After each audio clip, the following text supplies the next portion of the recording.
Jeremy, welcome to the show. Thank you. Glad to be here. Thanks for the invite. No, I remember we did a live on Facebook about how you lost almost 100 pounds, which was amazing. You gave such great value back to the community. You're a mastermind member, so I've known you for a while. We've been working together. But let everybody know what state that you're in, the name of your shops, and how long you've been a pawnbroker. I'm in Phoenix, Arizona. I've been a pawnbroker since 2010. I've been in the industry since 2007. We're a mom and pop store. We now have two shops. They were opened organically, and it's been quite the fun journey. So excited about it. I love my job. I love what I do. I love the community. I love how we help people, and it's been great. So I cannot. Awesome. And you're a first generation pawnbroker, right? You guys opened it. What made the pawn shop open up just organically out of the blue? Well, I worked for a guy that owned five pawn shops in Phoenix, and it was bought out by a large corporation, and they came in, screwed with my pay, screwed with my employees. They fired my entire crew. I did all their eBay sales. And the guy that they left me with, he says, "Why don't you open your own store? You can do it. You have the knowledge, you have the power." And 2 years later, the the idea was birthed, and then the store's opened in 2010. So, and it's been going strong ever since. So Amazing, man. And you guys do everything, right? Firearms, guitars, jewelry. You guys take it all in? we take everything in, yeah. We're getting a little more select on certain things because we have ramped up our jewelry stuff. In fact, we just added, we're going to add a total of four more cases of jewelry. And because our jewelry sales have really taken off because of the pandemic in 2020. So it's been incredible that way. And the jewelry's been great. So we were running out of it when the pandemic hit.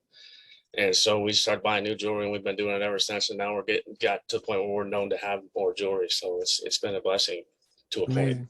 Amazing, man. And one of the reasons why I wanted to bring you on was one, because of your journey into pawnbroking and your journey into that weight loss. I always say that if you want to make more money in pawn, you've got to get healthy. Right. And so let me know, do you agree with that comment, and what's happened ever since you lost all that weight? 100%. My mental clarity is there more. I get out of bed in the morning. I feel better. Just the whole gamut of things. Just life in general is better. Is more comfortable with me. I've been going to the gym way more often than I ever used to. I'm able to enjoy mountain biking more. And I wish I had lost the weight a long time prior to that, but I just never. I finally hit rock bottom in 2018, and I had a real scare with my dad. My dad passed away at the age of 50, and I turned 47 that year, or 46 that year, excuse me. And I was really just at a point where I needed to change, or I was probably going to die too. And that was what really forced me to go into a health journey, and I've tried to stay into it ever since. So, but it has helped business wise. Since we've joined the mastermind, my business partner took it last year, all of 2020, and I joined this year in January. And since we've done that, our sales of 2019 was the best year we ever had. 2020 beat that year by a long shot, and 2021 we're on track to beat 2020 by 25%. Amazing. And I owe a lot of that to the mastermind program and to you, Igal. It was your podcast that actually got us to get rid of our pawn pirates, which turned our shops in the right direction. Awesome. And I'm so thankful that I found it. So I can't tell you how much this program has helped us and helped our business. So thank you, bud. It's an honor, man. So talk about that real quick.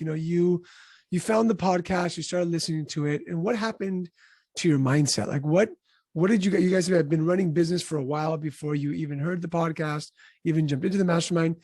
What kind of flip the switch to say, like, we've got to change, something's got to be different? I heard the podcast was Samuel reading in Idaho, and he had talked about letting go a guy that was with him for close to 7 years, and it really just hit home with me, and it's not that the manager that we had at the time was not doing anything bad. It's just they weren't doing anything good either. Yeah. And things were going well, but we didn't know I really didn't know any better until I really dove into the podcast. And after that, I stumbled upon that episode, went back, listened to everything, and I've really kind of we've taken things to heart here. We have tried, implemented all kinds of things that have just changed for the better. Um, and it changed the mindset. It really did change our mindset of the shops. And I'm grateful for that. Like I said, my dad passing away at the age of 50, he had just gotten to a point in his business where everything was good. At the time, my daughter was 5 years old. On his 50th birthday, he was diagnosed with cancer and died 4 months later. Sheesh. And that has always been in the back of my mind, to create a business, get in a business that I can walk away from, and everything will still continue to be working and functioning while I'm not there. And I can walk right back in the door and pick up right where I left off. And that's what we're striving for here. And the mastermind has really helped us, guided us. And I mean, all these people that are in it are phenomenal. And I couldn't ask for a better group of people to be a part of. It's really turned our business around. I mean, I just to give you an idea, we were happy, years ago with a $50,000 a month in gross sales. Well, just last month, both of our shops combined did over 300K in sales. Sheesh, that's amazing. And I can attribute a lot of that to the success of the mastermind program and what it's brought to us as a business. So let's talk about some of those tactics. You increased your monthly sales by $250,000. Business is doing better. What are some of the things that those who are listening, what have you implemented? First was getting rid of the pawn pirates. For those of you who don't know what a pawn pirate is, a pawn pirate is somebody who is pillaging and destroying your company culture. It's somebody that might have been there for a long time, but always says no, isn't open to ideas, isn't open to change. And so we take that as, hey, you got to get out of here. It doesn't work for us. So you got rid of pawn pirates. What else? What other tactics and strategies did you implement to be able to build a better business? We brought structure. We started creating lists and creating goals. And I think the biggest thing was we created sales goals for the business, and those goals are on whiteboards in our bathrooms, and they're tracked weekly. And that stuff has just helped a bunch. So there's structure there. Bringing in new merchandise, having the mindset that the inventory is a dollar bill sitting there instead of inventory has helped immensely. Knowing that you can always drop back and get money from that, even if you have to move it at cost or whatever. Getting rid of aged inventory, that is one of the things that has helped us immensely. Just turn it and burn it kind of mentality, and that's helped a bunch too. But we've gone through some extensive training with the employees on how to take stuff in, what to look for, different things like that. A structured system of taking stuff in, which has helped immensely too, because when the item comes in, they take a little bit more time to detail how they do it. And then when it comes out, if it drops and it becomes ours and it goes out to inventory, all they got to do is price it, clean it, and it hits the floor. And that has streamlined our business a bunch too. Which are just, they're minor things that nobody thinks about, but there is not one person here that doesn't do the same description as the other guy or the other gal. We all try to do it the same way, and that has helped. I can't tell you how much that has just been a blessing in disguise too. But with a lot of extensive training, even firearms and paperwork with that. Before the mastermind, I used to rack my brain every week about that. Now, people are held accountable for things, and that has helped. But just even marketing and strategies with that. I'd never done a Facebook Live before. I did mastermind, and I'm getting more and more comfortable doing it. I just did one yesterday about an educational thing, and it got a lot of views, and it felt like it was very successful. But just stuff like that we never would have done, getting out of our comfortable, the more they stay the more things don't change, the more they stay the same mentality. That is like bygone. Awesome. And also, Google has helped with Google reviews. We're on the verge of 500 at one shop and over 500 at the other shop, and that has helped us immensely as well. So amazing. So you shifted your mindset, and I was going to talk about this in a post, and I'll write it at some point, about there's a difference between a pawnbroker and an entrepreneur. right? There's a difference between a pawnbroker and somebody who becomes a pawn leader and grows their business, starts looking at the systems, the marketing, the leadership. And that's everything that you guys have done. And so I congratulate for you, Matt, that, which is amazing. And the trajectory is just up from here. So 2 stores. What's the future look like for you guys? You can stay with 2 stores, want to open more, kind of tweak the stores a little bit more until you can have some more of that freedom? I had always had the mindset to try to get 5 stores because, like I said, the guy that I originally started working for had 5 shops. But I mean, with the 2 stores, it's interesting how much time they both take up. But I mean, I know even just talking with some of the mastermind people that have shut stores and are more profitable with 1 store than they were with 3.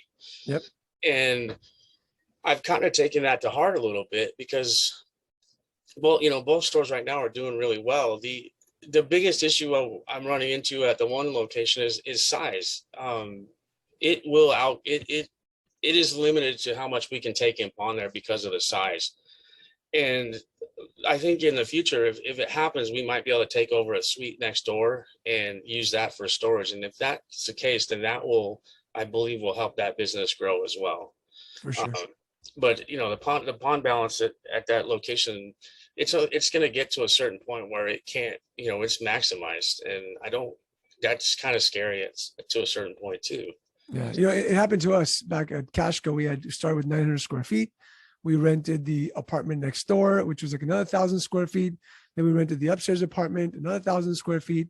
And so we were at 3, and then we still outgrew it. And so we bought our own building and built an 8,000 square foot location, which for California, it's not, Mississippi, it's real estate's expensive out here.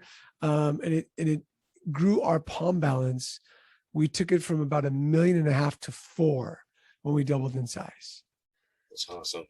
So that for those of you who are listening, if you're stuck in this small area and you're learning the tactics that Jeremy's talking about how to grow your business, make sure that you got enough space to be able to cover, because you never want to say no to stuff. Yeah, and saying no is not good for the business at all. No, it's horrible. It's so also, one thing you talked about saying no, but one thing I'm realizing also, Jeremy, is that, getting to know you better, you started saying yes to a lot more things, like the Facebook Live. I remember the first time you're like, man, my palms started getting sweaty. I'm super nervous. I don't know if I can do this. And now you're doing it. You're doing a great job at them. And people are viewing it. People are coming into the store. You've started to say yes a lot more. Yeah. And how important is that into growing your business? It's hugely important because it just having the confidence and the wherewithal to be able to do it is huge. And the pawn industry is changing with technology and everything else. Everybody has one of these things in their hand. They have a cell phone in their hand, and they're linked to their Facebook, they're linked to Google, they're linked to everything. And if we don't tap into that market and that structure, we're going to become like dinosaurs and go extinct. And we have to adapt and change. And that's what we're really trying to do with the Facebook and the Facebook marketplace thing. And all that stuff, just getting our web store up and running and doing things like that has all just helped us so much. So amazing. And going back full circle, Jeremy, obviously we talked about you losing a ton of weight, getting healthy.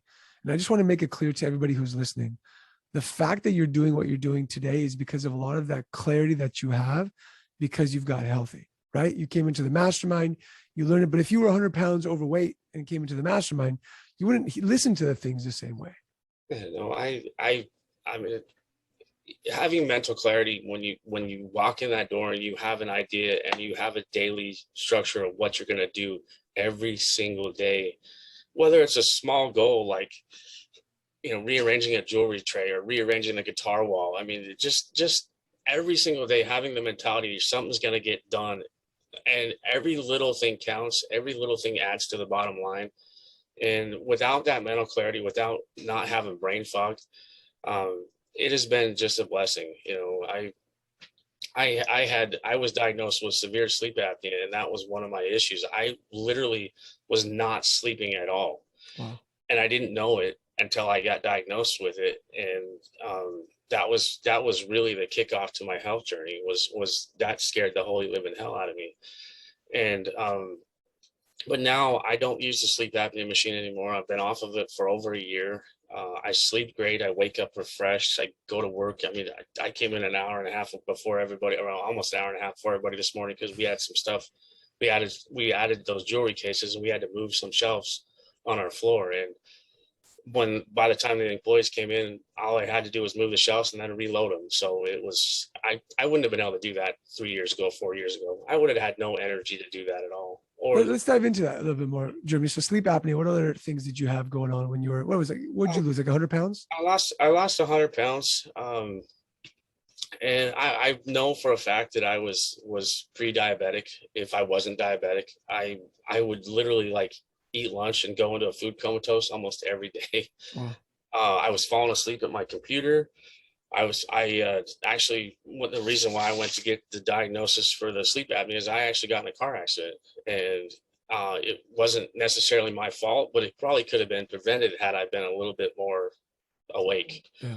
And I didn't react fast enough, and that was a real scare. And all that stuff really just kind of pushed me to the edge where, like I said, I hit rock bottom, and something had to change. So I mean, so if you're listening to this, ladies and gentlemen, and you know that you're unhealthy, you know that you've got some weight to lose, you know that you can stop drinking that sweet tea and stop eating those fast food burgers all the time. I promise you, you mentioned Simon Redding. He also agrees. He lost a ton of weight, worked out when he was in the mastermind.